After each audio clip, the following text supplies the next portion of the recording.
देखते हैं ये बोतल कितनी ईंटों से फटेगी। शुरू करते हैं एक ईंट से, 2 ईंटें, 3 ईंटें।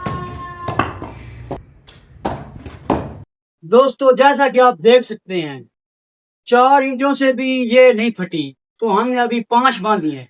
अगर 5 से भी ना टूटी तो हम 10 ईंटें यहाँ पे लटकाएंगे, देखते हैं। तो दोस्तों जैसा कि आप देख सकते हैं अभी हमने बांध दिया 10 ईंटें, तो देखते हैं ये फटती है या नहीं। तो दोस्तों जैसा कि आप देख सकते हैं हमने 15 ईंटें बांध दी है। ये हमारी आखिरी बार है क्योंकि हमारे पास और ईंटें नहीं है। हट गई तो फट गई, नहीं तो पार्ट 2 में मिलेंगे।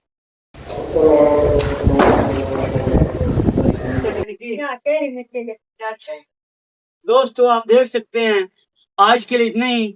पार्ट 2 में मिलेंगे। हम कोशिश करेंगे 20-25 ईंटें फेंके। फट गई तो फट गई। हमारे चैनल को लाइक, सब्सक्राइब, शेयर जरूर कीजिए। तब तक के लिए अल्लाह हाफिज, मिलते हैं नेक्स्ट वीडियो में।